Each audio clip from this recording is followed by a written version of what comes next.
గురూజీ. ఓం నమస్తే మా అందరికి. ఈ ముందుగా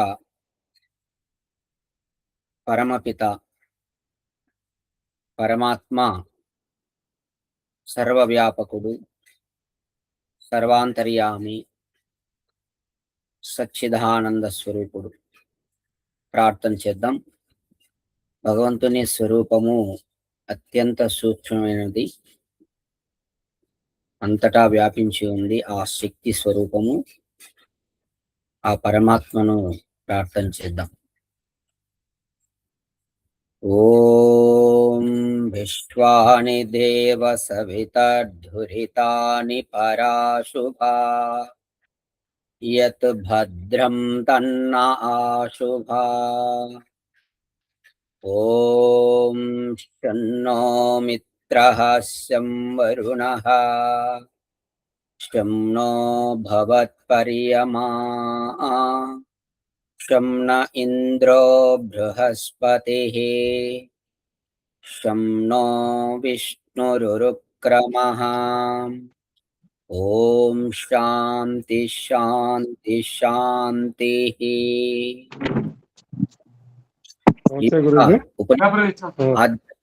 సంఘానికి వచ్చినటువంటి భక్తులందరికీ నమస్తే. అలాగే యూట్యూబ్ లో ఈ వీడియో చూస్తున్నటువంటి భక్తులందరికీ హృదయపూర్వకంగా నమస్తే. మనము ముండకోపనిషత్తు ఈరోజు ప్రారంభమవుతుంది. ఇంతవరకు ముండకోపనిషత్తులో సంక్షేపంగా గురువుగారు తన యొక్క వ్యాఖ్యలను తెలియజేశాడు. ఎలా వక్రభాష్యం చేశారు, ఇంతకు మునుపు ఈ శంకరాచార్యులు అనేటటువంటి వారు ఈ ఉపనిషత్తులకు ఎలాంటి తప్పుడు సందేశాలు ప్రజలలో వ్యాపింపజేశారనే విషయాన్ని తెలియజేశాడు. ఈరోజు మనము వైదికంగా ముండకోపనిషత్తులో ఏం చెప్పబడిందనే విషయాన్ని అందరం తెలుసుకుందాం. ప్రథమ ముండకము, ప్రథమ ఖండము, ప్రతి 3 ముండకాలు ఉంటాయి, గుర్తుపెట్టుకోండి. అలాగే తైత్రేయ ఉపనిషత్తులో కూడా 3 వల్లీలు ఉన్నాయి. శిక్షావల్లి, బ్రహ్మానందవల్లి, భృగువల్లి. దీంట్లో కూడా 3 దాంతో వల్లి అని చెప్పబడింది, దీంతో ముండకం అని చెప్పబడింది. అందుకే దీనికి ముండకోపనిషత్తు అని పేరు కూడా వచ్చింది. ముండకం అంటే భాగాలు అనుకోండి. ఇంకా ప్రథమ ముండకంలో ప్రతి ముండకంలో 2 ఖండాలు ఉంటాయి. మళ్ళీ మొత్తం వచ్చేసి 6. అక్కడ కూడా 6, ఇక్కడ 6. చూడండి, మొట్టమొదటి శ్లోకం. ఇందులో ఎన్ని శ్లోకాలు ఉన్నాయి ఈ ఉపనిషత్తులో? తొందరగా ఆన్ చేసి చెప్పండి, ఎన్ని శ్లోకాలు? 64. 64 నెంబర్. ఇంకా మర్చిపోవద్దు, నేను మధ్య మధ్యలో కూడా అడుగుతుంటా ఎప్పుడంటే అప్పుడు. ఈ ఉపనిషత్తు అయిపోయేంత వరకు మీరు 64 శ్లోకాలు అనేది మట్టి పెట్టుకోండి, ఆ నెంబరు. మొదటి శ్లోకము బ్రహ్మ. చూడండి, పదం చూడండి. ఈ ఉపనిషత్తు ప్రారంభమైంది బ్రహ్మ. బ్రహ్మ అనే పదంతో ప్రారంభమైంది. బ్రహ్మ దేవానాం ప్రథమః సంబభూవ విశ్వస్య కర్త భువనస్య గోస్తా స బ్రహ్మ విద్యాం సర్వ విద్యా ప్రతిష్ఠ మత్వరాయ జ్యేష్ఠపుత్రాయ ప్రాహ. ఇది శ్లోకం. ఒక పదానికి అర్థం తెలుసుకుందాం ఫస్ట్. విశ్వస్య, సమస్తమునకు. విశ్వం అంటే సర్వం అని వస్తుంది, సమస్తము అని పదం. కర్త, కర్తయు. భువనస్య, లోకమునకు. భువనాలంటే లోకాలని గుర్తుపెట్టుకోండి. గోప్త, రక్షకుడు. దేవానాం, విద్వాంసులలో. ప్రథమః, మొదటివాడును అగు. బ్రహ్మ, బ్రహ్మ. బ్రహ్మ అంటే బ్రహ్మనే ఇక్కడ, సృష్టికర్త. సంబభూవ, ఉద్భవించెను, పుట్టెను. సంభవం అంటే పుట్టెను, ఉద్భవించెను. సహ, అతడు. సర్వ విద్యా ప్రతిష్టాం. సంస్కృత పదాలమ్మా, ఇట్లా మీరు వింటుంటే సంస్కృతం కూడా నేర్చుకున్న వాళ్ళు అవుతారు. ప్రపంచంలో అన్నిటికంటే గొప్ప భాష సంస్కృతమే. సంస్కృతం ఒక్కటి నేర్చుకుంటే అన్ని భాషలు సరళంగా నేర్చుకోవచ్చు. అందుకే దీన్ని బాగా వినండి శబ్దాలు. శబ్దాలకు అర్థాలు కూడా గమనిస్తుండండి. సహా అంటే అతడు. ఎక్కడొచ్చినా సహా అనే పదం గమనిస్తూ ఉండండి. అట్లా. సర్వ విద్యా ప్రతిష్టాం. సర్వ విద్యలకు ఆశ్రయము అగు. బ్రహ్మ బ్రహ్మ విద్యాం. బ్రహ్మ విద్యను జ్యేష్ఠపుత్రాయ ప్రథమ పుత్రుడైన అథర్వాయ అథర్వునకు ప్రాహ చెప్పెను. ప్రాహ అంటే చెప్పెను. చూడండి, సంస్కృతంలో ప్రాహ అంటే చెప్పెను. గుర్తుపెట్టుకోండి వర్డ్.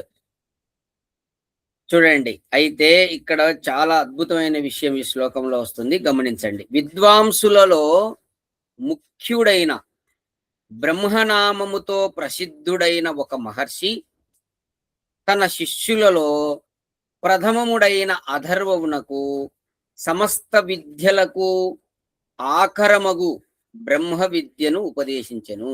చూడండి, అన్ని విద్యలకు మూలం ఏంటి? బ్రహ్మ విద్య, గొప్ప విద్య, జ్యేష్ఠ విద్య. అన్ని విద్యల్లో బ్రహ్మ విద్య. ఆ విద్యను ఎవరికి ఉపదేశించాడు? అథర్వునకు. తన శిష్యులు అనేక మంది ఉన్నారు, అందులో కూడా ప్రథమముడు. చూడండి, ఇక్కడ శిష్యులు ఎంతో మంది ఉంటారు. ఇప్పుడు విరజానంద మహర్షి కూడా అనేక మంది శిష్యులు ఉన్నారు. కానీ దయానంద మహర్షికే చాలా రహస్య విద్యలన్నీ నేర్పాడు. ఎందుకు? యోగ్యుడు కాబట్టి, అర్హత కలిగిన వాడు కాబట్టి. అట్లాంటి శిష్యులను ఎన్నుకుంటారు గురువులు కూడా. అట్లనే ఇక్కడ బ్రహ్మ అనేటటువంటి ఒక మహర్షి తన శిష్యుల్లో ప్రథముడైనటువంటి వాడు, మొదటివాడైనటువంటి అథర్వునకు ఈ బ్రహ్మ విద్యను ఉపదేశం చేశాడు, చెప్పినాడు.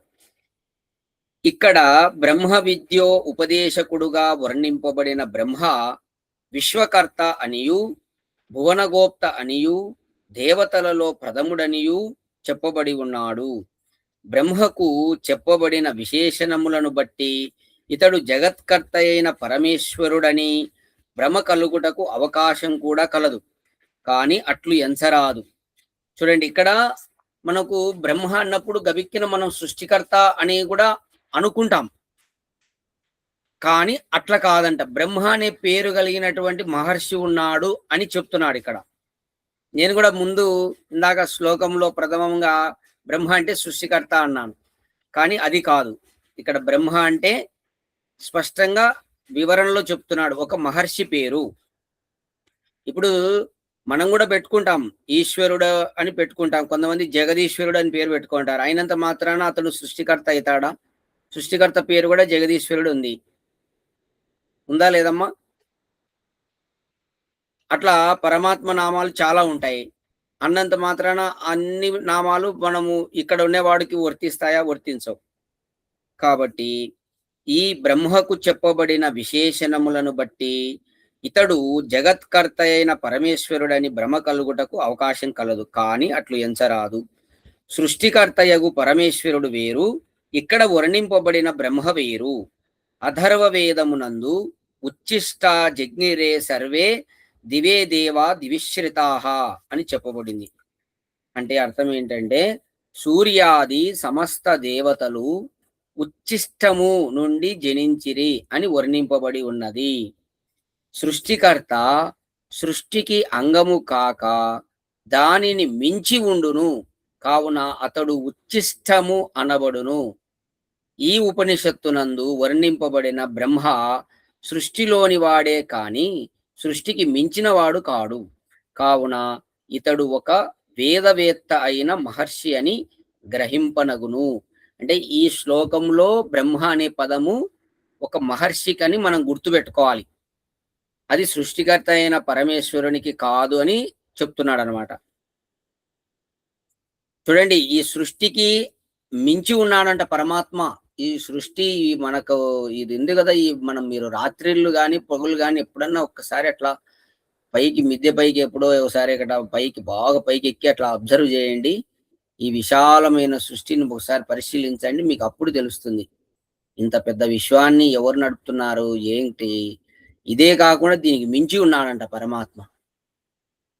ఆ విశ్వంలో నువ్వు ఎంత అంటావో చూసుకో, నీ ఇల్లు ఎంత అంటాది, నువ్వెంత అంటావు, నీ స్థలం ఎంత చూసుకో. ఈ విశ్వంలో మొత్తం మీద క్యాలిక్యులేట్ చేస్తే నీది అసలు కనపరాని కూడా కనపడరాదు.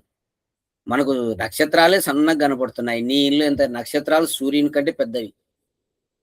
అవే నువ్వు రాత్రి పైకెక్కి చూస్తే సన్నగా కనపడతాయి. నీ ఇల్లు ఎంత అంటాది ఇంకా దాంట్లో చూసుకో. ఈ విశ్వంలో నువ్వు ఆ ఇంటిని చూసి నువ్వు ఇంత మురిసిపోతుంటావు. ఆహా, నేను పెద్ద బిల్డింగ్ కట్టినా, నా ఎంతటోడు లేడని నువ్వు గర్వపడుతుంటావు, అహంకారి అయి ఉంటావు. అట్లా మనం ఈ సృష్టిని గమనించినప్పుడు నీ అహంకారం నాశనం అవుతుంది. కాబట్టి ఇక్కడ స్పష్టంగా ఏం చెప్పబడుతుందంటే, విశ్వకర్త అని మనము ఎట్లు చెప్పబడినాడందురేని, విశ్వమనగా సర్వము, సర్వమనగా సృష్టి అంతయు అని కాక సమస్త వర్ణాశ్రమ ధర్మమని గ్రహింపనగును. అట్టి ధర్మమును ఉపదేశించుట వలన విశ్వకర్త అనబడును. చూడండి, ఇక్కడ ఎవరైతే సమస్త వర్ణాశ్రమ ధర్మాలను బోధిస్తారో వాళ్ళను కూడా విశ్వకర్త అని చెప్తారు. అంటే మంచి ఉపదేశకుడు, అన్ని వర్ణాశ్రమ ధర్మములు తెలిసినవాడు, అటువంటి వారిని కూడా ఇక్కడ విశ్వకర్త అని చెప్తున్నాడు. ఇట్లనే భువనగోప్త అను విశేషణమునకు బ్రహ్మ విద్యను ఉపదేశించి జనులను ఎల్లరినీ సంసార దుఃఖ సాగరమును తరించు ఉపాయము చెప్పి రక్షించిన వాడనియు అర్థము చెప్పుకొనవలెను. అయితే ఇక్కడ భువనగోప్త అనే పదం కూడా వచ్చింది. అంటే విద్వాంసులు ఏం చేస్తారు, ఈ సంసార బంధనములో పడకుండా జనులను రక్షిస్తారు. అది విద్వాంసుల పని. ఈ మళ్ళీ పుట్టడం, మళ్ళీ చావడం, మళ్ళీ శరీరం ధరించడం, ఇక్కడిక్కడే తిరగకుండా మానవులను ఈ సంసార సాగరం నుండి, దుఃఖ సాగరం అంట చూడండి, ఇది మామూలు సాగరం కూడా కాదు, దుఃఖ సాగరం నుండి తరింపజేస్తారు, రక్షిస్తారన్నమాట. అటువంటి వాళ్ళను, అటువంటి విద్వాంసులను భువనగోప్త అని చెప్పబడతారు. ఇట్టి విశేషణములతో కూడి ప్రసిద్ధుడైన బ్రహ్మర్షికి అనేక శిష్యులు ఉండిరి. ఈ బ్రహ్మ అనేటటువంటి నామము కలిగిన మహర్షికి చాలా మంది శిష్యులు ఉన్నారు. వారిలో అథర్వుడు ముఖ్యుడు. ఇప్పుడు నాకు కూడా శిష్యులు ఉన్నారు. ముఖ్యుడు ఎవరు చెప్పండి? శ్రీనివాసు సార్.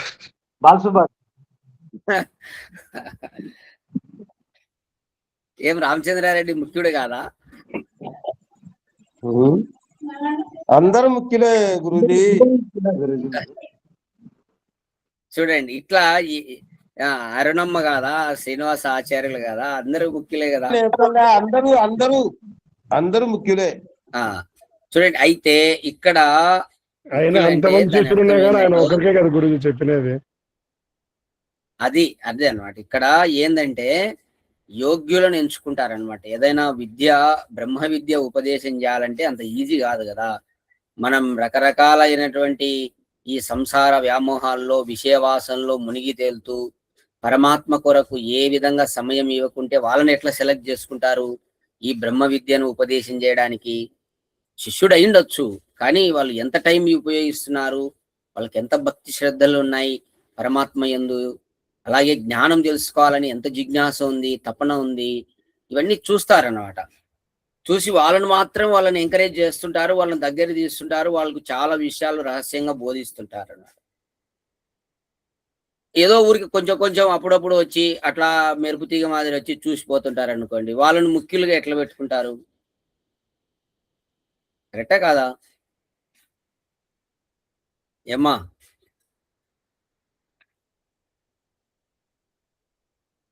పలకండి. వాస్తవమే గురుజీ. వాటి పట్ల అంకిత భావం ఉండి దానికి టైం కేటాయించే వాళ్ళకు శిష్యులుగా స్వీకరించడం ధర్మం గురుజీ. అది అది అది అన్నమాట. అంకిత భావం ఉన్న వాళ్ళను బాగా పట్టుకుంటారు. అయితే ఈ బ్రహ్మ అనే మహర్షికి అథర్వుడు ముఖ్యుడిగా ఉన్నాడు. అతనికి బ్రహ్మ విద్యను ఉపదేశించినాడు. ఆ బ్రహ్మ విద్య సర్వ విద్యలకు ఆశ్రయముగా ఎంచదగినది. చూడండి, అన్ని విద్యలకు ఆశ్రయం ఏది చెప్పండి? బ్రహ్మ విద్య గురుజీ. బ్రహ్మ విద్య. ఇప్పుడు ఈ విద్య తెలుసుకుంటే మీకు అన్ని విద్యలు వస్తాయి, గుర్తుపెట్టుకోండి. అట్టి బ్రహ్మ విద్యకు బ్రహ్మ విధునకు మిగిలిన విద్యలన్నీయు కరతాళమలకములు అగును. ఈ పదానికి అర్థం చెప్పండి. కరత లామలకము అగును. కరతాళకము లామలకము, ఈ వర్డ్ చాలా సార్లు వినింటారు. ఏంటి కరతలామలకము? కరతల దోణులతో అంటే చప్పట్ల దాట. కాదండి, కరతలామలకం అంటే ఆమలకం అంటే ఉసిరికాయ. కరతలామలకం అంటే అరచేతిలో ఉసిరికాయ లాంటిది అని అర్థం. అంటే ఏంటి ఆ విద్యలన్నీ అట్లా, దాని అర్థం మీనింగ్? ఆ విద్యని అంత అవపోసన పట్టినటువంటి వ్యక్తిని ఆ విద్యలో కరతలామలకం చెందినవాడు అని చెప్పి మనం అంటాం. ఈ పదానికి ఇప్పుడు అరచేతిలో ఉసిరికాయ అంటే ఏంటి ఇది? అదే చెప్తున్నాను కదా, ఒక బ్రహ్మ విద్య అనేది మీరు అన్నారు కదా ఇప్పుడు. ఆ బ్రహ్మ విద్యని ఆయన అంత లోతుగా అర్థం చేసుకొని మళ్ళా ప్రపంచానికి ఉపదేశం చేస్తుంటాడు కదా. ఆ విద్యలో అతను కరతలామలకం రా నాయన, ఆ బ్రహ్మ విద్య అతనికి కరతలామలకము అని చెప్పి అంటాం. అంటే ఏదైనా ఒక విషయంలో నిష్ణాతుడైన వాడిని ఆ విద్యలో అతను కరతలామలకము అని చెప్పి మనం వాడుకుంటాం వాడుక భాషలో. సరే, ఇదంతా ఓకే. నేను అడిగేది ఏంటంటే ఆ వర్డ్ మీనింగ్ అందరికి అర్థమయ్యేటట్టు చెప్పండి. అదే అరచేతిలో ఉసిరికాయ లాంటిది. అంటే అరచేతిలో ఉసిరికాయ పెడితే ఎంత ఉంటుంది? మొత్తం కనిపిస్తుంది కదా. ఆ విధంగా ఆ విద్యలో కూడా అతనికి అంత ప్రావీణ్యత ఉంది అని అర్థం. ఉసిరికాయ ఎందుకు తీసుకున్నారు? ఏం మామూలుగా ఏదన్నా ఒక రేగిపండో లేకుంటే నిమ్మకాయ తీసుకోవచ్చు కదా. అంటే ఉసిరికాయ ఎందుకు తీసుకున్నారు అనే దానికి నా దగ్గర సమాధానం లేదు. కాయలు ఉంటాయని గురించి నాకు తెలిసిన కాడికి. ఎందుకంటే ఉసిరికాయ అనేది మంచి ఔషధ గుణం కాబట్టి. అంటే నిమ్మకాయ ఔషధ గుణం లేదా? మిగతా వాటికంటే ఉసిరికాయ ఔషధ గుణం ఎక్కువ ఉంటది కదా. ఎక్కువ కాస్తాయని గురించి చెట్టుకు విపరీతంగా. ఇవన్నీ కాదు సమాధానాలు, దానికి చాలా మీనింగ్ ఉంటది. అవునవును, మాకు తెలియదు కదా, అంతా మేము చదువుకోలే కదా. మేము అంతగానము అంత లోతుగా చదువుకోలేదు కదా, మేము గురుకులంలో చదువుకున్న వాళ్ళం కాం కదా. సరే, ఈ వర్డ్ చాలా సార్లు వాడుతుంటారు. కరతాళమలకం అంటే మామూలుగా జనరల్ గా ఏంటంటే ఇంకా మిగతావి ఇప్పుడు మామూలుగా మన వ్యవహార భాషలో పెద్ద సముద్రంలో ఈదిన వాడికి చిన్న కాలువలు చాలా ఈజీ కదా, అలాంటిది అన్నమాట.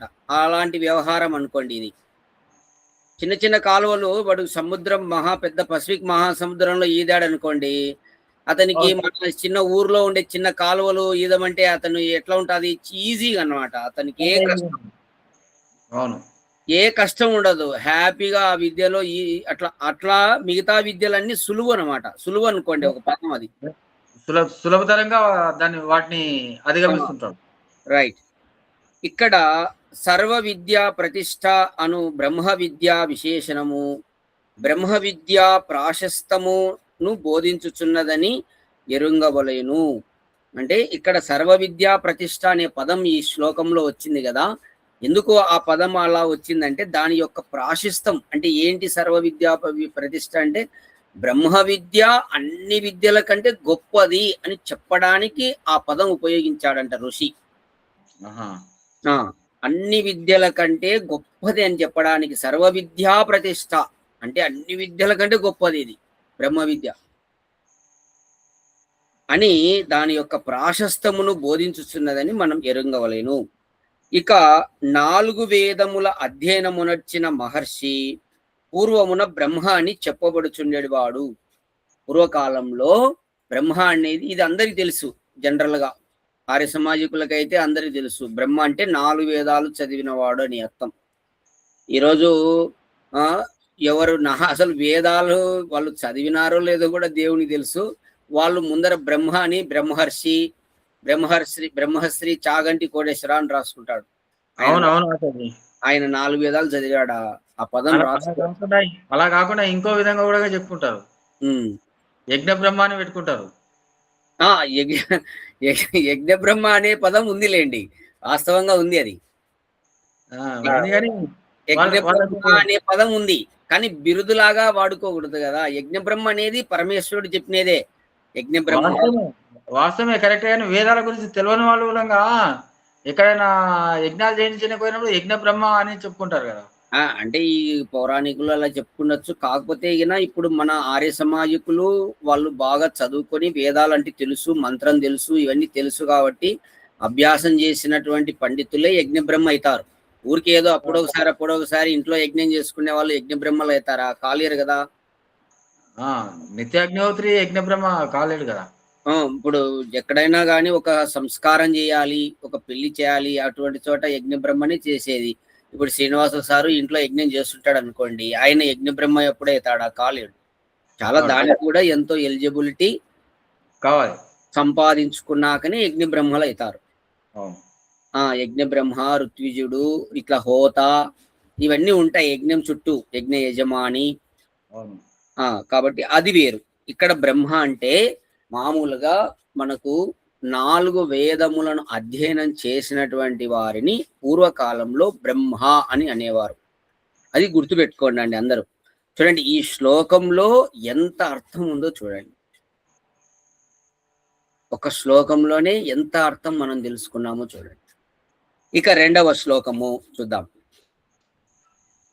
అథర్వణే యాం ప్రవదేత బ్రహ్మ అథర్వాతాం పురోవాచ అంగిరే బ్రహ్మ విద్యాం స భారద్వాజాయ సత్యవాహాయ ప్రాహ భారద్వాజో అంగిరసే పరావరాం.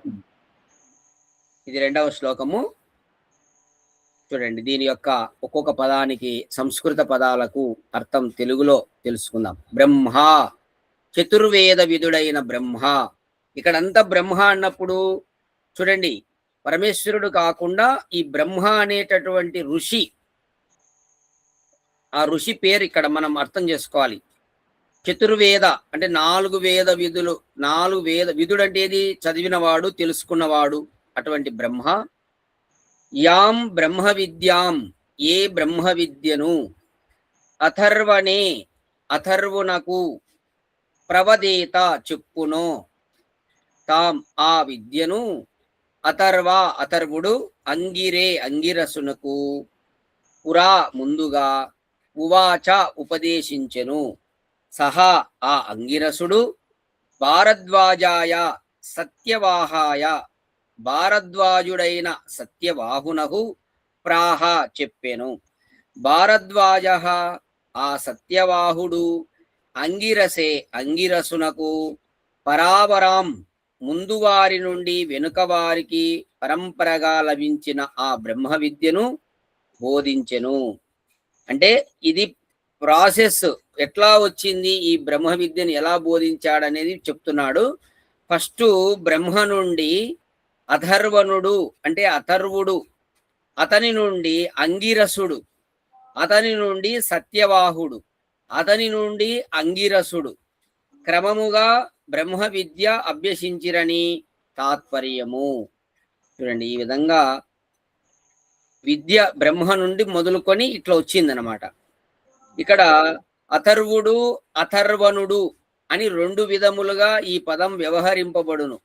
అర్థములు భేదము లేదు, సంశయము లేనివాడని అథర్వ పదమునకు అర్థము. అంటే ఇక్కడ ఈ దీంట్లో కూడా ఇద్దరు వచ్చారు. ఒక చోటేమో అథర్వణుడు అని చెప్పబడింది, ఇంకొక చోట ఏం చెప్పబడింది? అథర్వుడు. అనా అనే పదం లేదు. అథర్వుడు వేరు, అథర్వణుడు వేరు. కానీ ఇక్కడ మీనింగ్ మామూలుగా ఆ పదాలకు అర్థం తీసుకుంటే ఒకటే అర్థమే ఉంది, భేదం ఏం లేదంట. కానీ పేర్లు వేరున్నాయి. ఒకరికేమో అనా యాడ్ అయింది, ఒకరికి అనా లేదు శ్లోకంలో. అయితే మీనింగ్ అయితే ఏం తీసుకుంటారు ఇక్కడ? అథర్వణము అంటే సంశయం లేని వాడిని అథర్వుడు అంటారు. సంశయం లేని వాడిని అథర్వుడు. అథర్వుడు అది మీనింగ్, ఆ పదానికి మీనింగ్ అన్నమాట. ఇక్కడ మనం వ్యవహారంగా మనం ఇక్కడ అధర్వణ వేదం తీసుకుంటే అది మన సంశయాలను పోగొట్టే వేదం. అది గుర్తుపెట్టుకోండి. ఈ 3 వేదాలు చదివినప్పుడు కూడా ఇంకా నీకు ఏదైనా సందేహాలు ఉన్నాయనుకోండి, అవి అధర్వణ వేదంలో క్లియర్ అవుతాయి. అందుకు దానికి అది నివృత్తికి అన్నమాట, అంత నివృత్తి చేస్తుంది అన్నమాట. నివృత్తి కాండ అంటారు అధర్వ వేదాన్ని. అంటే అన్ని భ్రమలన్నీ తీసేస్తుంది, ఇంకా కొట్టిపారేస్తుంది. అందుకే దానికి విజ్ఞాన కాండ అని కూడా పేరుంది. ఇక్కడ పరమేశ్వరుడు సృష్టికర్త. అతని అనుగ్రహం వలననే ప్రప్రథమమున వేదములు మహర్షుల హృదయములో ప్రతిభాసించెను. అటుపైన ఆ మహర్షుల నుండి విని ఇతరులు వేదాది విద్యలను అభ్యసించిరి. చూడండి, మొట్టమొదట పరమేశ్వరుని ద్వారా ఋషుల హృదయములో వేదములు ప్రతిష్ఠితమయ్యాయి. అక్కడి నుండి మహర్షుల నుండి ఇతరులు అంటే తమ శిష్యులు ఈ విద్యలనన్నీ తెలుసుకున్నారు, అభ్యాసం చేశారు.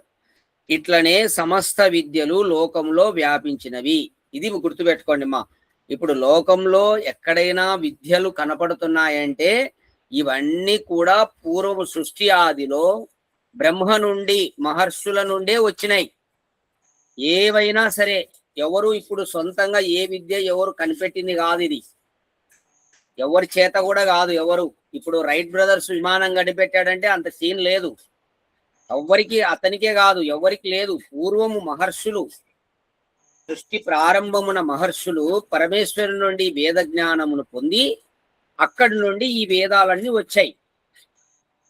పరంపరాగతగా ఈ విద్యలన్నీ అట్లా వచ్చినవి. ఏ విద్య అయినా సరే ఇప్పుడు నేను సొంతంగా కనిపెట్టిన అనేది ఎవ్వరు కాదు, అంత ఒట్టిదే, పాతదే ఇదంతా. రామచంద్రారెడ్డి అర్థమవుతుందా? నువ్వు సొంతంగా ఏ విద్య నువ్వు కనిపెట్టేది ఏం లేదు. ఆల్రెడీ అన్ని ఋషుల ద్వారా చెప్పబడిన విద్యలే ఇవన్నీ. అదే కదా అంటే పరిశోధన అంటే అదే కదా అర్థం. ఇప్పుడు ఏమైతుందంటే నువ్వు దాన్ని తెలుసుకుంటావు, ఆల్రెడీ ఉన్నదాన్ని తెలుసుకుంటావు. అంతకు మించి నువ్వు సొంతంగా ఏం చేసేది లేదు. ఏం లేదు, ఇంతకుముందు ఉన్నదాన్నే దాన్ని మళ్ళా దాన్ని రిపీట్ చేసుకొని మనం పరిశోధన చేస్తుంటాం. అంతేగాని నువ్వు నేను కనిపెట్టినా అనేది లేదు, ఎవరు గుర్తుపెట్టుకోండి. ఎందుకంటే అన్ని విద్యలు అప్పటి నుంచే వచ్చాయి ఇవన్నీ. కావున ఇట్లనే సమస్త విద్యలు లోకంలో వ్యాపించినవి. వేదములు సమస్త విద్యలకును మూలము. అది గుర్తుపెట్టుకోండి. అన్ని విద్యలు కూడా వేదంలో ఉన్నాయి. మొత్తం ఏ విద్య అయినా సరే అది వేదంలో నుంచే వచ్చింది. గుర్తుపెట్టుకోండి. వేద మంత్రాలకు ఋషులు భాష్యం రాశారు. అవి చదివితే మీకు అర్థమవుతుంది. అన్ని విద్యలు ఇక్కడే ఉన్నాయిరా, మొత్తము ప్రతి విద్య ఉంది ఆ వేదంలో. మీరు చదివితేనే మా అర్థమయ్యేది. ఊరికి వింటే ఇట్లా అర్థం కాదు. ఆ వేదం మీరు తీసుకొని ఒక మంత్రాన్ని తీసుకొని ఆ మంత్ర భాష్యము ప్రతి పదార్థము మీరు చదివితే, భావార్థము చదివితే స్పష్టంగా అర్థమవుతుంది. అబ్బా ఎంత ఉంది వేదాల్లో, ఇంత విద్యలు ఉన్నాయా అసలు, స్పష్టంగా అవగతం అవుతాయి అందరికీ. చదవని వాళ్ళకి ఏం తెలియదు. అసలు వేదాల్లో ఇన్ని విద్యలు ఏం చేస్తాయి బా, ఏముంటాయి వేదాల్లో, మంత్రాలే కదా, మంత్రాలకి ఏముంటాయి ఇంత అంటారే అనుకుంటారు. కానీ మంత్రము యొక్క భాష్యము ప్రతి పదానికి అర్థము ఋషులు రాశారు. ఆ మంత్రములో పదాలు విడదీసి ఆ పదము ఏ అర్థాన్ని సంబోధన చేస్తుంది, దాని యొక్క ఉద్దేశం ఏంటి, అది ఎందుకు పరమేశ్వరుడు తెలుపుతున్నాడు ఇక్కడ సందర్భము, అవన్నీ ఋషులు చెప్పారు. ఆ ఋషుల యొక్క వ్యాఖ్యానము మహర్షి దయానంద సరస్వతి వ్యాఖ్యానం కింద మీరు చదివితే స్పష్టంగా అర్థమవుతుంది ఎన్ని విద్యలు చెప్పాడు.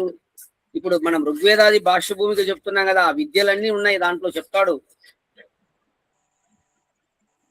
కావున అన్ని విద్యలకు మూలము వేదమే, సమస్త విద్యలకు అని ఇక్కడ వరకు మనం తెలుసుకున్నాం. 2 శ్లోకాలు. రేపు మిగతా శ్లోకాల గురించి తెలుసుకుందాం. చాలా విషయాలు ఈరోజు మనకు తెలిసినాయి, అర్థమైనాయి కదమ్మా అందరికీ. కాబట్టి ఈ బ్రహ్మ విద్య అన్ని విద్యలకు ఆశ్రయము. అన్ని విద్యలు బ్రహ్మ విద్య తెలుసుకుంటే ఇంకా అన్ని విద్యలు ఈజీ, సులభం. కాబట్టి ఆ బ్రహ్మ విద్యనే మీరు తెలుసుకుంటున్నారు, వింటున్నారు, ప్రయత్నం చేస్తున్నారు. అన్నిటికంటే గొప్ప విద్య. కాబట్టి మీరు ఎలా ఉండాలో చూసుకోండి. ఇంకా ఎలిజిబిలిటీ ఉండాలి. మనం ఆచార్య గారు చెప్పండి. సమయం ఉందా? సమయము అదే ఇంకా 7 కు క్లోజ్ చేస్తాం అనుకున్నాం. ఇంకొక 5 నిమిషాలు ఎక్కువైంది. చెప్పండి. ఏం లేదు, ఈరోజు మీరు ఒక విషయం పెట్టారు కదా వాట్సాప్ లో. అవును. ఆ విషయం గురించి మాట్లాడదామని అనుకున్నా. అవును, చెప్పండి. కొంచెం పెద్దగా అవుతుందేమో అని మళ్ళా టైం ఉందా అని అడిగిన. జస్ట్ చెప్పండి, ఒక నిమిషంలో చెప్పండి. అయితే విషయం ఏంటంటే ఆర్య సమాజము తర్వాత వేదాల యొక్క విజ్ఞానము మనము ప్రజల లోపలికి తీసుకెళ్ళలేదు కదా. తీసుకెళ్ళలేకపోవడానికి కారణం ఏంటిది? సోమరితనమే. ఆ సోమరితనం ఎవరి లోపల ఉంది? ఆర్య సామాజిక లోపలనా లేకుంటే సామాన్య జనాల లోపలనా? సమాజం అంటే మనుషులే కదా మళ్ళా. లేలే, ఇక్కడ అర్థం చేసుకోవాల్సింది ఏంటంటే, ఇప్పుడు మనం ఆర్య సమాజికులము వేదాలని ముందర పెట్టుకొని మనం పోతున్నాం కదా. అవును. అయితే ఆర్య సమాజాలు నిర్వీర్యం కావడానికి కారణము ఏంటిది? ఇక్కడ మన సమాజమును ఎవరైతే దాన్ని హెడ్ ఉంటాడు, నిర్వహణ చేసేవాళ్ళు, వాళ్ళు ముఖ్య కారకులు. వాళ్ళ వల్లనే కింద ఉండే కార్యకర్తలు కూడా సోమరులు అవుతారు. వాళ్ళు పని చేయకుంటే వీళ్ళు పని చేయరు. ఒకవేళ కింది కార్యకర్త పని చేయడానికి సిద్ధంగా ఉన్నా కూడా పైన ఉన్న కార్యకర్త అధికారి సహకరించకుండా అప్పుడు పరిస్థితి ఏంటి? అప్పుడు సహకరించకుంటే అతన్ని బాయ్కాట్ చేస్తారు అన్నమాట. ఇప్పుడు ఆ పరిస్థితి లేదు కదా సమాజాల్లో, బాయ్కాట్ చేసే పరిస్థితి. ఇప్పుడు ఎవరైతే హెడ్లు ఇప్పుడు ఈ కమిటీ అనేదే లేదు. దాని గురించి మనము ఎందుకంటే ఇలా యూట్యూబ్ ద్వారా చెప్పడం బాగుండదేమో. ఏం లేదు. ఎందుకంటే మనము సిద్ధాంతాన్ని పక్కకు పెట్టి ట్రాఫిక్ ని మనం డైవర్ట్ చేయడం లేదు కాబట్టి. నిజమే. కాకపోతే ఇప్పుడు ఏంటంటే ఇది కడుపు చించుకుంటే కాళ్ళ మీద పడుతుందనే సామెత ఉంది. అవును. మన పరిస్థితి ఇప్పుడు అదే. అదే నా ఆలోచన ఏముండే అంటే, మీరు అన్నట్టు మనం సమాజంలో అన్ని వర్గాల దగ్గరికి పోవాలంటే ఆర్య సమాజాలు ఒక కార్యాచరణ ముందలు తీసుకపోతే మంచిగా ఉంటదని నా ఆలోచన ఉంది. దానికి ఏంటంటే ఇప్పుడు అదే చెప్తులే, స్వాధ్యాయం ఎవరు చేయట్లే. వీళ్ళందరూ స్వాధ్యాయాలు ఆర్య సమాజ హెడ్లు గాని దాన్ని నిర్వహణ చేసే వాళ్ళు నిరంతర స్వాధ్యాయశీలు అయితే వాళ్ళ గుణాలు మారతాయి. వాళ్ళు స్వాధ్యాయం చేయకుండా మొక్కుబడిగా కేవలం యజ్ఞం ఒక్కటి చేసుకుంటూ అహంకారంతో యజ్ఞం చేసే అహంకారం కూడా వస్తుంది. గుర్తుపెట్టుకోండి, నాకంటే మించినోడు లేడని విరబీగుతుంటారు అనమాట. అవునవును, ఇది వాస్తవం. ఇది ఎవరు బయట చేయడం లేదు కదా, నేను గొప్పవాడిని అని ఫీల్ అవుతుంటారు. అట్లా దాని వ్యవహారం వల్ల ఏమైపోయింది, కుట్టుబడిపోయింది. అయితే నేనేమంటున్నా అంటే దీనికి ఈ విషయంలో ప్రతి ఆర్య సమాజంలో ఒక గోశాల ఉండాలి, తర్వాత ఒక వానప్రస్థి ఉండాలి. దానివల్ల ఏమవుతుంది, గ్రామాల్లో కూడా చదువుకున్నటువంటి వ్యక్తులు ఉంటారు, ఖాళీగా ఉంటారు. వాళ్ళ ద్వారా సాయంత్రం పూట స్టడీ అవర్స్ పెడితే మనకు 10 మంది విద్యార్థులు వచ్చిరంటే వాళ్ళకు కనీసము నిత్యాగ్నిహోత్రము సంధ్యా మంత్రాలు నేర్పి వాళ్ళని తయారు చేసే అవకాశం ఉంటది కదా. ఆ పనులు ఆర్య సమాజం చేస్తే ఎంత బాగుంటది. నిజమే. కార్యాశీలన అసలు చేసేదానికి ముందుకు వచ్చే వాళ్ళే లేరండి. చాలా అసలు ఎట్టుందంటే పరిస్థితి చాలా దయనీయమైన పరిస్థితి. ఇంకా మనం చెప్పుకోకూడదు అవన్నీ పబ్లిక్ గా. ఎందుకంటే ఇవి సంసారం విషయాలు, సంసారం గుట్టు వ్యాధి రట్టు అన్నారు కదా, మరి ఇది సంసారం విషయము ఇది మనం కాబట్టి దాన్ని. అయితే ఒక విషయం, ఇప్పుడు మా చౌదరుల ఆర్య సమాజంలో కూడా ఇదే సమస్య ఎదురై